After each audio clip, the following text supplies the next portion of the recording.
Juneau World Affairs Council presents The Nazi Hunters with Andrew Nagorski. Nagorski is an award-winning journalist and author who spent more than 3 decades as a foreign correspondent and editor for Newsweek. His recently published book, The Nazi Hunters, follows the people who have chased Nazi war criminals in the decades after World War II.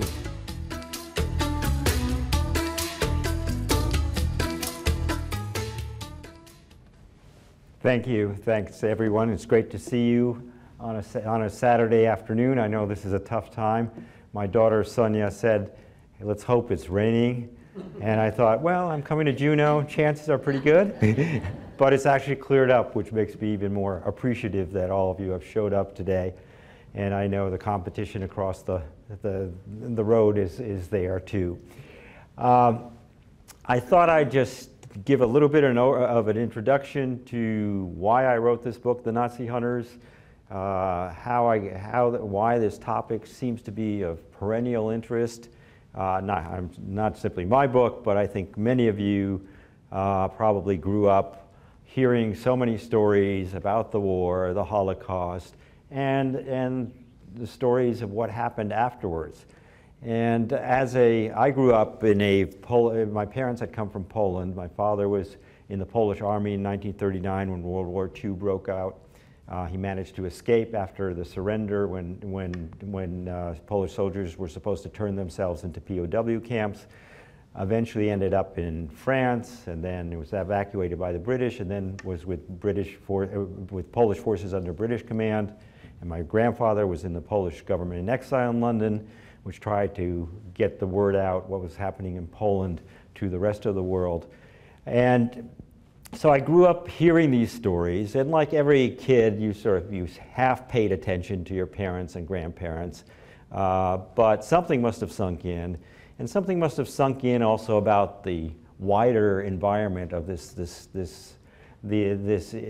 phenomenon called Nazi hunter, because in 1960, when Adolf Eichmann, one of the most famous figures of the Holocaust, who arranged all those trains, who brought Jews to the death camps, was captured by the Israeli Mossad in Argentina. I was 13 years old at the time, and I don't really remember how much I followed that story, but something must have sunk in, because there was all this talk about who were these Nazis who were on the loose, where were they? And I remember being with my dad at a diner at a lunch counter, and at one point studying a guy down the counter, an older guy, and I turned to my dad and said, "Dad, I think that's Hitler." So he said, "Well, maybe not, son." But anyway, it was clearly on people's minds. And I think the reason why we're so fascinated by some of this, of course, some of it's a morbid fascination with the worst of human behavior. What can justify people doing the sorts of things that happened during World War II and the Holocaust? But also, it's a fascination with human psychology and those who, some people who did not do these things. And then after the war, the whole notion of justice versus vengeance, and can you learn something from the worst of these experiences? So, as a foreign correspondent for Newsweek in places like Berlin, Warsaw, Moscow, the subject of the war kept coming back. It's it's a truism that history is never fully in the past, and especially in societies which have undergone such trauma, history is always present. It's a source of controversy, and for Germany, for instance, it's a question of how you deal with this past, how you confront it. And right at the end of even before the war ended, there was debate about what should be done about these horrible crimes and about the people who were responsible for them, because there were so many people involved in one way or another. And actually, and do you just simply exact what revenge you can, or do you try to construct a system of justice? And Stalin, Churchill, and Roosevelt met as early as 1943 to discuss this, and came up with the idea of trials, which resulted in the Nuremberg trials. Later there were the Dachau trials, but especially the Nuremberg trials. And Churchill and Roosevelt initially liked the idea. Stalin sort of went along with it. He had murdered so many people in the Soviet Union that the notion of trials was kind of a show anyway. But he began to have hesitations about these trials, and at one point turned to Roosevelt and Churchill. He said, well, we could have trials, but there's an easier way. We could take out 50,000, maybe 100,000 of these Germans and just shoot them. That's the way he did things in the Soviet Union. But eventually, the idea of a trial prevailed, and unlike in previous wars, where the victors often just shot as many people or killed as many people as they could, then imprisoned, raped, and so forth, there was actually an attempt partly to funnel the anger and frustration into a legal process, but also to learn some lessons from it. And that was the result. Those were the Nuremberg trials. And initially, after the war, it looked like maybe there will be some systematic justice.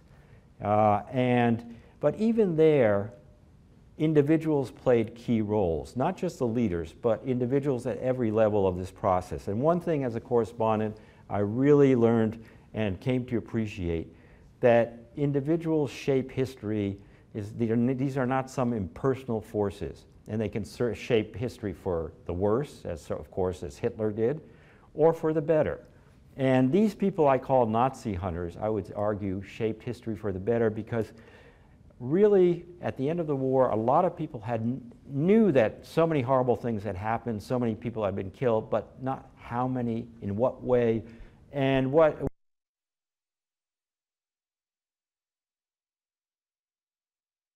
have today wasn't apparent then. And it is because of them, I'd say, that we have things like Holocaust studies. We have a real effort to learn from this history. And that, for instance, my granddaughter here in Juneau was reading the Diary of Anne Frank. That would not have happened if it weren't for the efforts of these Nazi hunters. And I'll give you, what I thought I'd do is just give you a taste of some of the kinds of people I profile in the book, because I think their personalities, their activities is really what drove this process, especially when, once the Cold War started, both the Americans and the British and the Russians really lost interest in Nazi hunting. They had new priorities. Suddenly there was the Cold War. Each side wanted the German rocket scientists. They wanted popular support, and the idea of further trials was not popular. Most people wanted to just go on, pretend that things had not been as horrible as they had. So anyway, but even at the Nuremberg trials, you have these cases where you had plans for a certain number of trials, about a dozen trials. The main one, which had some of the really biggest Nazis, like Hermann Goering, and then you had a series of follow-up trials. Now, one of the real impulses for me to write this book now was to get to the people who were still alive, were part of this process. I was lucky to meet a number of people in the course of my reporting over the years when I didn't know I was going to write this book, and I have their interviews and got to know them quite well. People like Simon Wiesenthal, a very famous Holocaust survivor. But I went out systematically and tried to find the people who were still alive. And one of them is an extraordinary man who I was just in touch with a few days ago, who just had his 97th birthday. His name is Benjamin Ferenc. Now, Benjamin Ferenc was from a Hungarian Jewish family, came from Transylvania, which was technically Romania at the time. And he had grown up, he came to the States when he was about a year old, grew up in Hell's Kitchen, a very rough neighborhood at the time in New York, goes to Harvard Law School on a scholarship, and joins the U.S. Army just as the war is about to end. Now, Benjamin Ferenc, the first time you meet him, you immediately know this is a character. First of all, he's about this tall. And when he now lives in Delray Beach, Florida, when I first went, actually with my wife, to meet him, he was just coming back from the gym. He was about 93 at the time. And he's rolling up his sleeves and showing my wife his biceps. And you say, this guy has personality. It just, from the first moment you meet him. And he becomes part of the U.S. prosecution team at Nuremberg, headed by a very famous prosecutor, Telford Taylor, and he is expected to just play this junior, very secondary role for the big guys in the team. Well, at one point, one of the researchers comes up and hands him a stack of documents because the U.S. Army was going around and trying to find whatever evidence there was about what had happened in Germany during the war and about the Holocaust, about everything else. And he says, look, here are a stack of documents about what were called special killing squads. Before there were the gas chambers, the industrialized killing, after when Germany invaded the Soviet Union, they sent out these units that went into village, town after town, and just simply lined up all the Jews, some gypsies, a few other people, and shot them day after day. And this being thoroughness on the part of these special killing squads, they noted every day. In this village, we shot 753 people this day. We moved on to the next village, we shot 1,222, whatever it was. And Ben Ferencz took these documents and he told me, I sat down with an adding machine and started totaling up all the people who were killed by these special killing squads. He said, I got to 1 million and I stopped. He said, I couldn't just keep recording this. He went to Telford Taylor, the chief prosecutor, and says, we have to convict, we have to try and convict at least some of these commanders. We know their names, we know chapter and verse about what they were responsible for.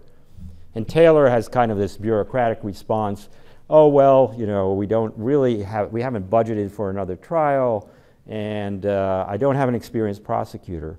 And Ferencz, showing the kind of personality he had, determination or chutzpah, whatever you want to call it, jumps up and says, I'll try this case. And at age 27, he tries what was the biggest murder trial in history, purely in terms of body count. But the history of what happens to these cases, by the way, in Nuremberg, the reason you could only have 24 people in the dock for any of these trials, that's how many seats you had in that place for the defendants. As Ben Ferencz told me, he could have had 3,000 people in the dock. He had that much evidence.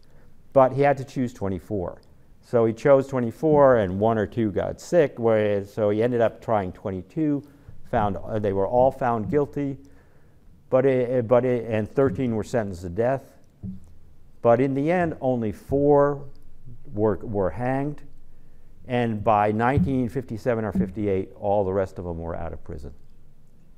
And the story of how that could happen is the story of the Cold War, of how priorities changed.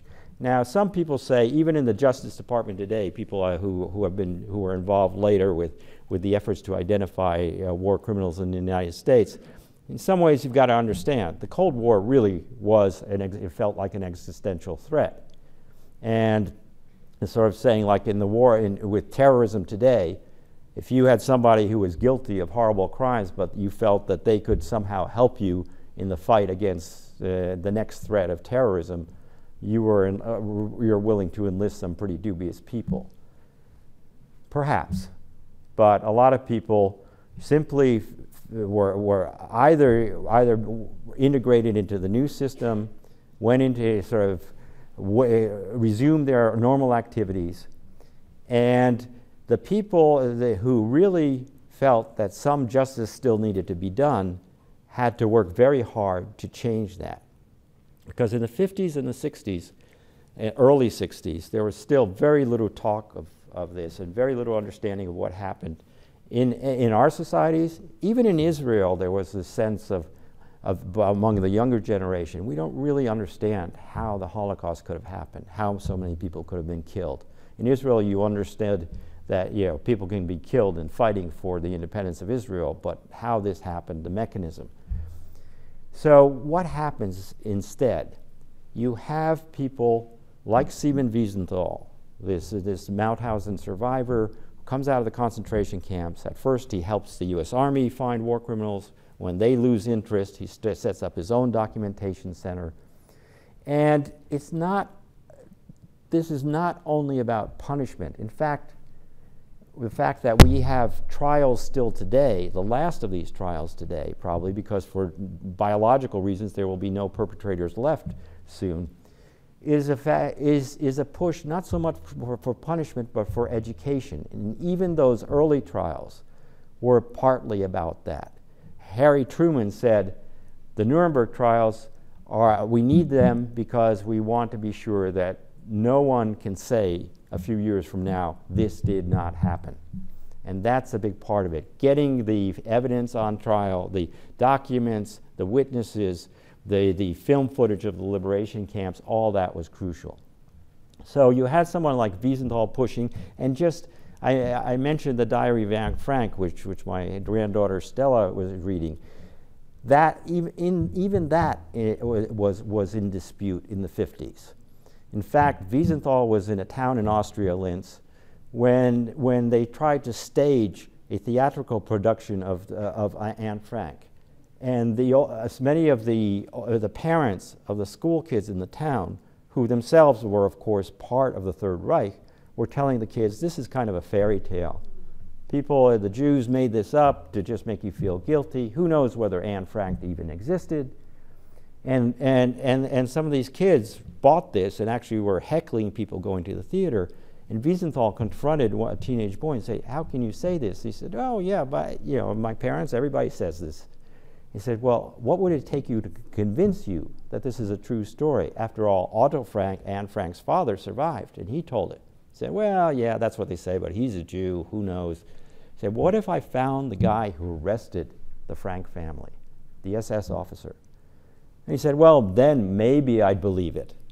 But yeah, you felt he'll never find him. Well, Wiesenthal was a very persistent man. And in a few, he followed some leads about somebody who had worked for Anne Frank's father, eventually got a name of an arresting officer, ran it down, and guess where this arresting officer was? He was working in the Vienna police force again. And Wiesenthal confronts him. The man says, yes, I arrested the Frank family, but that was my job, which was the standard response. I was ordered to do it. And Wiesenthal never convinced anyone to prosecute him for that, but he didn't consider that a failure. What he did do, he's got a journalist to interview this officer, write the story in a Dutch newspaper, and then it's spread around the world. And the fact that the arresting officer confirmed the story meant that the Diary of Anne Frank has never been questioned again, its veracity. And that's why successive generations of young people often are introduced to this subject through this one incredibly powerful story. And as we know, often that one story is a more potent piece of writing than a broad description of millions dying. So that was part of the effort. And then the other part that really was the breakthrough had to do with this case of Adolf Eichmann. And interestingly enough, the person who provided the key tip for Adolf Eichmann, where was he? He had disappeared somewhere and people were looking for him. But there wasn't a huge effort yet to find him. There was, in fact, I discovered one of the great delights of doing this project. I discovered something which I never expected when I started this. The two top Mossad agents who ran the operation and physically seized Adolf Eichmann were still alive, living in Tel Aviv. So I went there, interviewed them, and one of them is a very famous agent by the name of Rafi Eitan. He's in his 80s, and once you're in your 80s, you're retired, you're able to say things that you weren't earlier. And he told me all sorts of fascinating stories, no matter how much you'd read about this case. And one of them, at one point, he said, even before we got to the kidnapping, he said, in 1953, for the first time I set foot in Germany.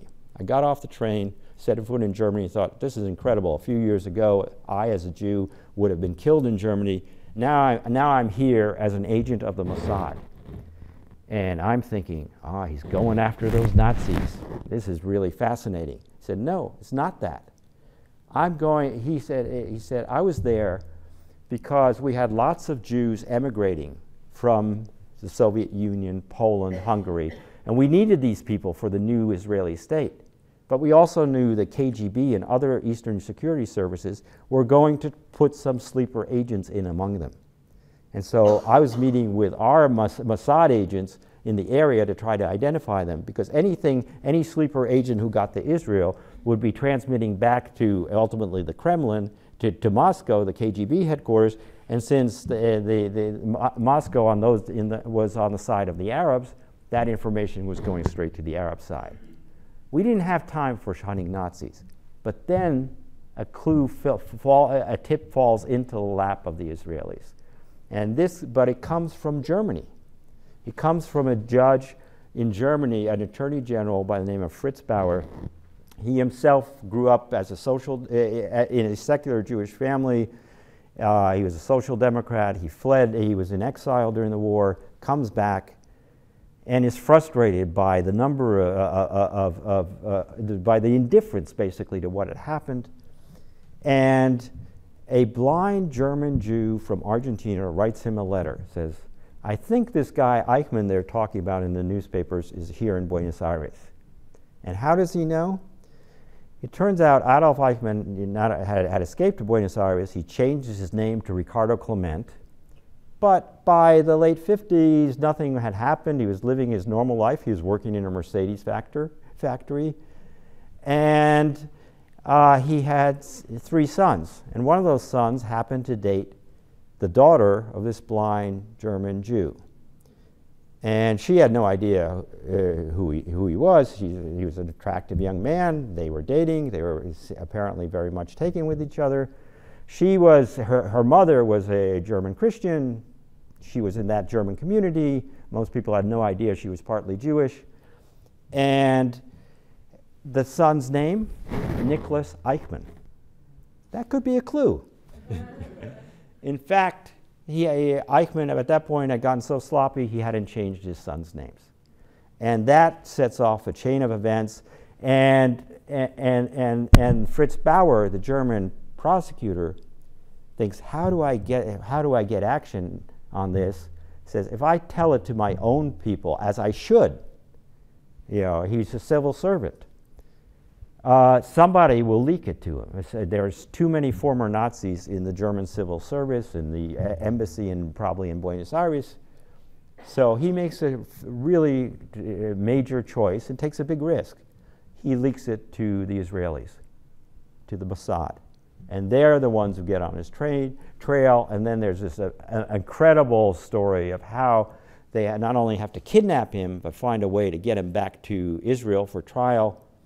And in those days, Israel and Argentina had no regular flights between them, so they had to send a special plane with a government delegation, ostensibly for something else, and get him smuggled on the plane.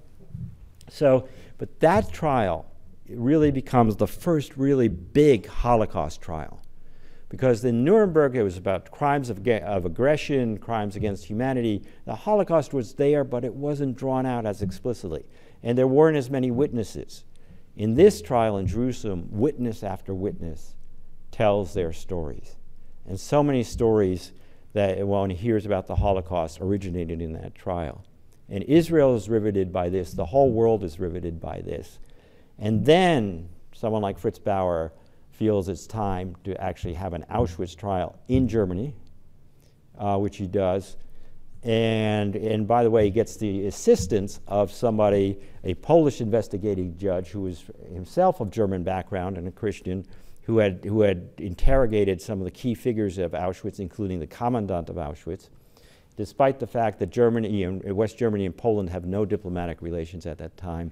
So there's this group of a few people who really get active. And I'll just mention a couple more of them. Someone like Beate Klarsfeld. Beate Klarsfeld was born in 1939 in Berlin, German Christian family. Her father fought in the German army in World War II. As a child, she had vague memories of the destruction at the end of the war, of course. But she grows up in a family where nobody really talks about the war. Certainly they don't talk about the Holocaust. And they only say there was a lot of suffering, meaning our suffering, but not talking about other people's suffering. At age 20, in 1960, she goes to Paris to be an au pair. And what does a 20-year-old young German woman end up doing in Paris? She falls in love with a young Frenchman. The young Frenchman happens to be a man by the name of Serge Klarsfeld. Serge Klarsfeld was from a French Jewish family, and his father had been deported to Auschwitz and died there. And suddenly, through Serge, she begins to understand her country's history and what had happened during the war. And she becomes this avid Nazi hunter, along with Serge, in terms of these are what are called the freelance Nazi hunters. They can't arrest people, but they can dramatize things and try to force attention on these issues. And she does. They do a number of really dramatic actions, trying to chase down, especially those people in the SS and Gestapo who arrested Jews in France, like Serge's father. And at one point she says, "You don't have to go to South America to find most of these people. You look them up in the Cologne phone book," because they had come back and they were living in the open. And at one point in the 60s, there was a German chancellor, the head of the government, who himself had been in the Nazi Party and himself had been an apologist for the racist policies. And she was so outraged by this, she organized various protests, but nobody seemed to be paying attention. So she became so frustrated that she got a press pass for a party convention, just like, say the Democratic or Republican Party convention. A photographer gave her a press pass. She snuck up on stage at a certain point when the chancellor was there, and this is 1968. She slaps him across the face and shouts, "Nazi, Nazi." Now you could imagine the security, the pandemonium that ensues. It's the same year where in this country, Martin Luther King was shot, Bobby Kennedy was shot. She could have been killed. But all this sparks the kinds of debates, finally, where, in this country, my generation of the 60s was, we were talking about civil rights, Vietnam War. In Germany, a lot of that discussion was finally the young people turning to their parents and their grandparents and saying, we've got to talk about what happened and what are the lessons. And that whole thing, and then that spread in France. There was a re-examination of not just of the Germans who were responsible, but French collaboration gradually, those who collaborated. In this country, it spreads and there become these cases where, for instance, Simon Wiesenthal discovers that a notorious concentration camp, a female guard, was living in Queens in New York, married to an American. He tips off the New York Times, and a junior reporter is sent out to interview her. That story suddenly makes people aware. After the war, there were many people who slipped into this country under various false pretenses and had a horrible record, and we've never acknowledged that. And eventually, by 1979, the Justice Department creates an Office of Special Investigations, which begins to investigate these cases and strip some people of their citizenship. The U.S. can't try these people for the actual crimes, but they can say you are here under false pretenses. And of course, many of them portray themselves as displaced persons, victims of persecution. And there were plenty of such people, real victims of persecution who came here. But among them, there were such people. And there were people like a Cleveland auto worker by the name of John Demjanjuk, who is a very famous case, very complicated case that eventually worked its way through the courts and changed the way Germany looked at the whole issue of guilt. Because most of the time, once Germany took over, for instance, the war crimes trials, they treated these like ordinary murder trials. You had to prove so-and-so, this camp guard killed this person or tortured this person. That's very hard to do when most of your victims, first of all, are killed. Those who survive were not exactly examining the people whose lives who held their life in the balance. And right from the beginning, there were some prosecutors, like Fritz Bauer in Germany, who said, no, what you have to do is look at the function of these people. And if someone had was in those killing squads or was a guard in a camp whose purpose was methodical killing, they are guilty just by the job.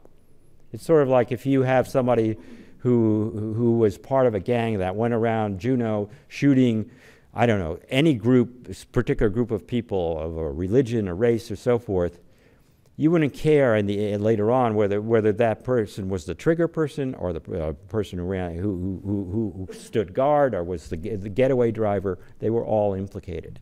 And that finally won out only during this Demianu case very recently, and that's why we still have a few of these cases, because you can no longer prove against a 90-year-old what they exactly did, except who they exactly killed or not.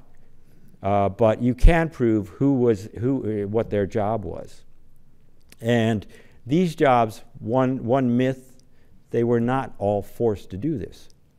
In the killing squads in the beginning of the war, a few people stood back and said, I can't do this. They were simply reassigned. Of course, there was huge pressure on people to do it, but there was a choice. And even this most recent case of an Auschwitz guard who was convicted, he had signed up for the SS and for guard duty. Now, if he had not, he probably would have been sent to the Eastern Front, and there's a good chance he would have been killed himself. But there was a choice.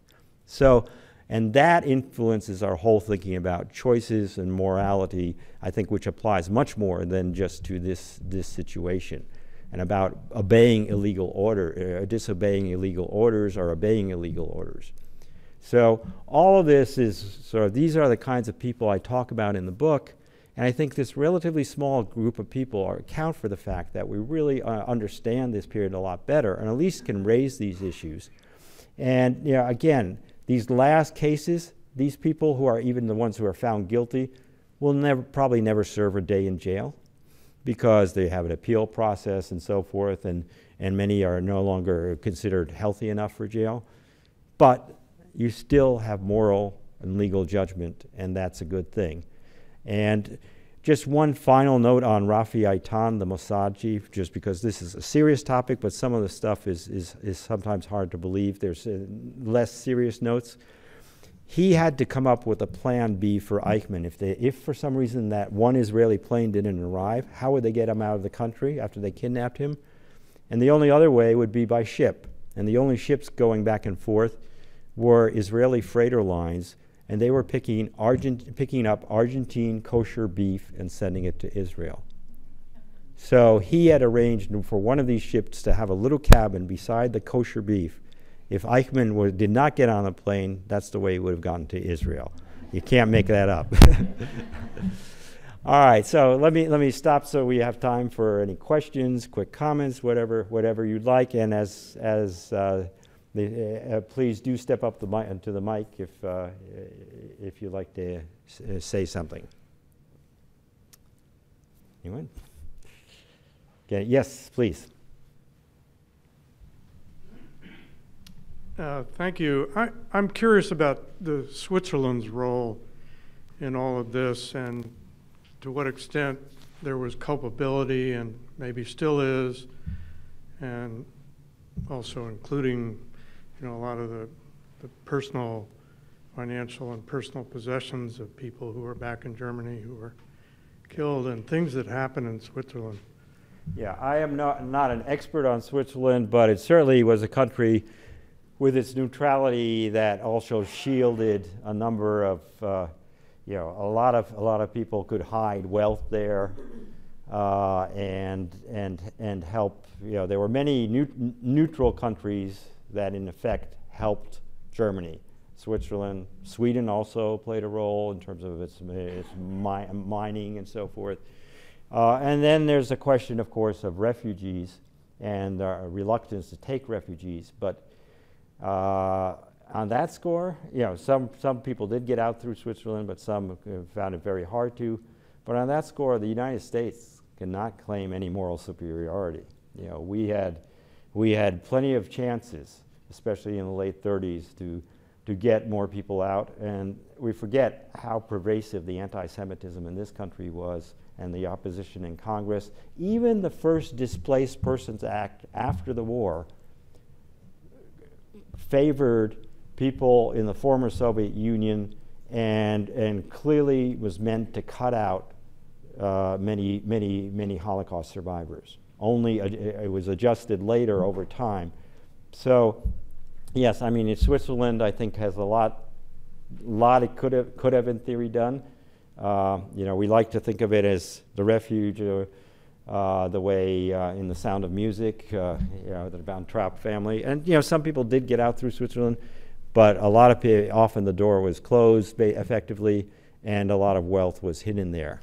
Just one other thing on the subject of wealth, because this comes up. One of the reasons why Eichmann was not at first, the Israeli, when the Mossad started observing Eichmann, thought maybe they had the wrong guy, maybe this tip wasn't any good, because he lived in a very poor house in Argentina. And in the mythology of the Nazi hunters, some of you may remember movies like The Boys from Brazil, Marathon Man. They were great movies, but pure fantasy. These Nazis who'd gotten away were living in lavish wealth and conspiring. In fact, they were trying to make themselves as inconspicuous as possible, and in many cases did not did not manage to smuggle out much wealth. Yes. I think we've read and heard many different stories about the part of the Vatican and the complicity during the war. Could you speak, if there's information about it, what happened after the war and what stance they took and what's happened since that time? Yes, good question. I would just say, we say the Vatican or we say a country or so forth. Again, you have to differentiate. For instance, during the war, there were definitely Catholics who became even part of the Nazi movement in Bavaria, for instance, which is very Catholic. And the church was often accused of being indifferent. But there were many Jews were saved in monasteries and convents. So, you had different strands, different behavior. And after the war, you had particularly a very well-known Croatian bishop and a Ukrainian bishop who were very instrumental in what was called the Ratline. The Ratline was that channel to get out Nazi war criminals to Latin America. And they usually went through Italy, Italian, maybe through Austria or Italy and Italian ports and sent these people out. And the Croatian regime, for instance, during the war was a fascist regime too. And there were undoubtedly clerics who were part of that Ratline.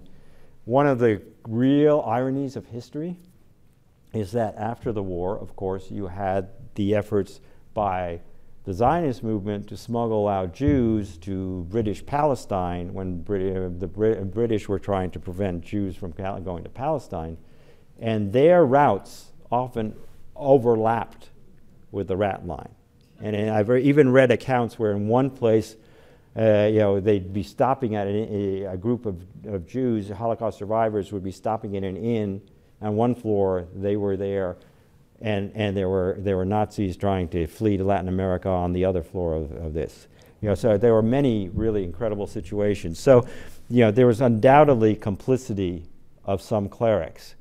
The role of the Vatican as a whole, again, is I think divided. Simon Wiesenthal had in his memoirs and in conversations, I remember, he talked about, again, the need to differentiate that there were some incredible, brave people who helped. And remember also, when you look at these moral dilemmas during the war, in a country like Poland, which, by the way, had the most Jews in the world before the war. There were 3 million, a population of over 3 million Jews. And in Germany, there were only 500,000 Jews by comparison. People tend to forget that because Poland, earlier in its history, had been quite welcoming to Jews. Of course, then there were incidents of anti-Semitism, tensions, and so forth, but it's a very complicated history. And in Poland, there's no question that there's of condemning those who may have turned in Jews or even killed Jews. There were cases of collaboration on an individual level, no question. But there were also many people who saved Jews. But before any of us sort of said, think about what you would have done, realize that the Germans, because particularly there were so many Jews in Poland, the punishment, if you, for instance, took in a Jewish neighbor, they knocked on your door saying, they're coming, hide me, hide my family, or even just hide my child. If you were caught, not only were you killed, but your spouse was killed, your children were killed. And I think we all like to think we do the right thing. I don't think unless you're placed in that kind of situation do you know whether you do the right thing. And it was very interesting that some people, it was very hard to predict who would have the courage to do that. Sometimes very simple peasants did that, even though they may have imbued some anti-Semitism in their youth. While an intellectual, perhaps somebody well-educated, can think more about, really, agonizes about that decision, whether or not they will have the courage to go through with it. So, all of these things came into play, and I think in every society, one of the things I always like to emphasize is that, we tend to focus on the Nazis, the Germans, and their behavior, and that's all true. But a lot of what I think why this period continues to be so fascinating, it's about human behavior in the broader sense, psychologically, both, again, the worst of human behavior, but sometimes the bravest of human behavior. And just one more note on that.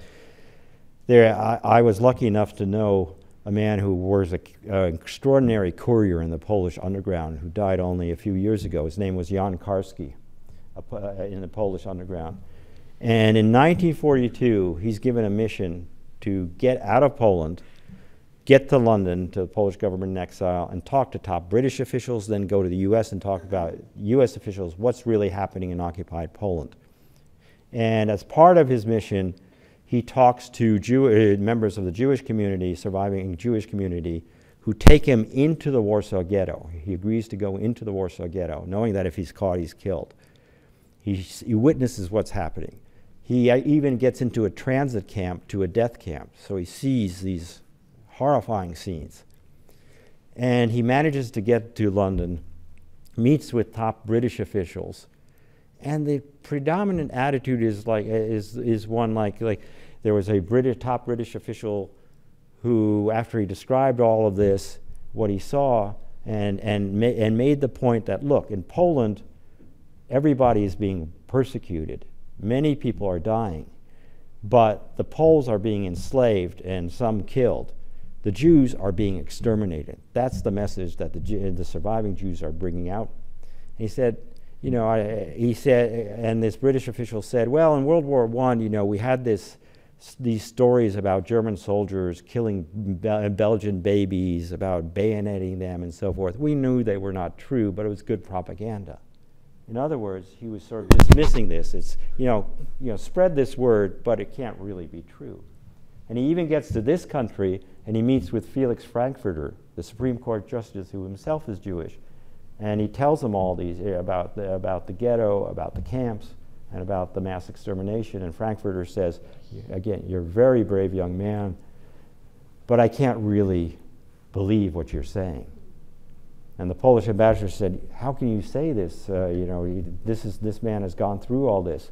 He said, well, you can't call him a liar. He said, I'm not calling him a liar. I just can't believe what he's saying. And that's what gets, in one level it's understandable. What was happening was so horrifying that in a logical world you say, this can't be true. But at times we have to believe that extraordinarily terrible things can be true. And that isn't only a product of that time. We're finding these mass graves in parts of Iraq and Syria where ISIS territory is being taken back. Again, it's not on the same scale of the Holocaust, but it is on a scale that is pretty terrifying. Yes? Thank you for coming to Juneau. My question goes to maybe your career as being a journalist, and then also today. And as a journalist, do you have any thoughts on truth and what's going on, say, in the presidential elections, and how do you deal with that? Is there any a problem journalist? with truth in this presidential election? I don't know what you're talking about. Well, I mean, I try to avoid getting directly commenting on partisan politics, but I would say I'm troubled by a lot of things here. And let me start with, you start as a journalist. I am troubled by my own profession. And this is a trend which is not just a product of this election. I've been observing for quite some time. And it's complicated. When I was at Newsweek, there was still a relatively small group of main media organizations. And they were pretty well funded because the revenue stream was pretty clear. And so they could afford to put me in the field and colleagues and have editors who, and we all had our biases and personal things, but I think there was a genuine effort in many cases to report and to let your analysis flow from the reporting rather than from your preconceptions, whether they are on the right or the left. That I think we've really lost in this country right now, in much of the media. And that is because, in part, there's one simple part of this. I mean, of course, we know cable news tends to polarize. I think the internet is a wonderful tool. The web is a wonderful tool. It's great to be able to tune in all sorts of different sources which might be unreachable, not just in Juneau, but in New York or any place else. I can read European newspapers and so forth. But it also tends to be used to tailor it to our preconceptions. So somebody who watches Fox News or MSNBC, I can pretty much predict which websites and which blogs they're going to be reading. And whichever camp you fall into, I think that's intellectually lazy. Because you want journalism that challenges your assumptions. I'm not talking again about partisan journalism, but it should be possible to really talk about issues in a way that makes people think. Instead, we're getting into this situation because, and one reason for that is opinion journalism is the cheapest journalism. You don't need to send out a foreign correspondent and maintain, give them the expense account to be able to actually go out and report the story. We sit down and say, here's what I believe, and then you marshal the facts, so-called facts, to fit your preconceptions. And that's these days seems to be the easiest way to also try to keep at least a portion of the media market, which has been so fragmented. The advertising is fragmented, the audiences are fragmented. And so instead of having a plurality of views, we seem to often get less diversity. There was a study at one point by a journalism institute called the Poynter Institute of one day's news stories going through Google News, which are just sort of recirculating news stories. There were 14,000 stories that day. They traced them back to something like 24 or 25 what were called news events. Original. Everything else was sort of just repackaged, not mostly without any additional reporting. We got to get away from that. What I try to tell young people when I talk to them and when they talk about journalism, you want to at least report that 27th, 28th story, 29th story.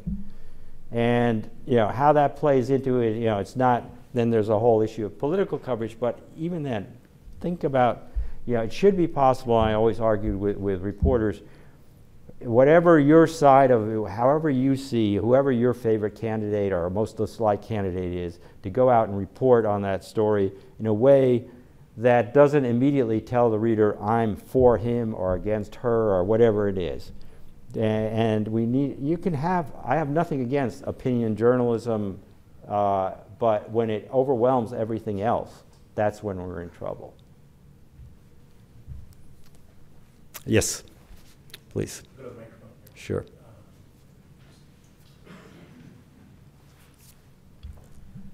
So out at UAS, we read Christopher Browning's book about... Which one, Ordinary Men? Or, yes, about that. That's a fabulous book, yeah. I guess they weren't... Yeah, you were talking about like killing squads, essentially, but you were saying in the late 60s that, or those were addressed in later trials. Was there any effort, it seemed though like in those trials they prosecuted officers and non-commissioned officers who were in charge. Was there ever any effort in Germany to identify or publicize The actual individual members of those? Relatively few such cases. Ordinary Men, for those of you who don't know, Christopher Browning is a historian of the Holocaust, extremely diligent, and I think that book is one of the most extraordinary. It's a study of those special killing squads, which I told you about, which Benjamin Ferencz basically made the center of his trial. And here he also talked and proved that some people could step away and actually not be punished. But there were very few efforts there are few cases, I think in the late 50s and so forth, where some of the shooters were tried, but exceptionally few. And all in all, despite the number of cases compared to the size of the crimes, only a small fraction of people ever faced justice. And you could say, was that a failure? In some ways it was. But I think the fact that as many did, and even we're having some cases today, is still a precedent which is very important. And as a result of these, for instance, in Germany, I'd say no country in the world did as good a job, however flawed, eventually, after all this pressure, of confronting the issue of its past. Look at Russia today. Why can Putin reassert himself as a dictator? In part because Russia there were attempts in the late 80s and 90s to confront the legacy of Stalin and the mass murder there. Now Putin makes it part of a heroic narrative. And that's because of the old adage, he who controls the present controls the past, he who controls the past controls the future. He needs that narrative to stay in power as a dictator. In Germany, it's a democratic society, however flawed and however many things, but they talk about the Holocaust, they talk about German atrocities, they talk about what lessons to be learned and what a duty of a citizen is. And the whole notion of just obeying orders, whether it's in Germany or anywhere else, is now a concept we all know is no longer a defense. And say in the U.S. military right now, they are enlisted men and officers are taught, if you are given an illegal order by your superior officer, you have a duty not to obey. And that's part of the legacy, I'd say, of the Nazi hunters as well. Okay, I think we can, if somebody wants a quick final question or comment, yes, please. This isn't meant to exonerate any of these people, but right. There certainly was some sort of a command and control hierarchy involved in all of this. And would you hesitate or rather come up with a guesstimate of whether or not the real commanders and the people at mid-level management, if you will, et cetera, if they've gotten pretty much all of them, or are there a lot out there? Oh, no, I mean, the command and control, we got a fraction of them because there was too many. And I don't want to emphasize here, I say now we teach you don't obey the illegal orders. There were concepts of international law, and I think people knew, for instance, it was wrong to shoot POWs, for instance. And they did it anyway. But no one was taught you should stand up and oppose that. So there were individual cases of conscience. And so that, I would say, a lot of, now most of the command and control people are gone for biological reasons. It's 70 years after the war, 71 years after the war. So that's why we have these cases. Remaining cases are pretty junior people. But the principle is still the same. The principle is still that you as a human being have responsibility for your actions. And I think that's a big part of the legacy of this whole process.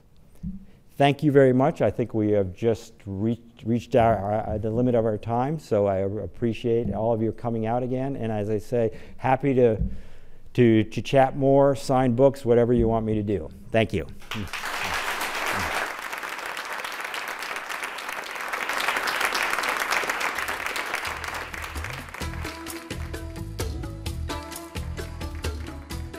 That was Andrew Nagorski in this Juneau World Affairs Council presentation, produced in collaboration with 360 North. It was recorded September 17, 2016 at 360 in Juneau, with support from Alaska Airlines, Alaska Electric Light and Power Company, Alaska Power and Telephone, Coeur Alaska Incorporated, GCI, Hecla Greens Creek Mining Company, Haight and Associates, the Prospector Hotel, Sea Alaska, and Wastman and Associates.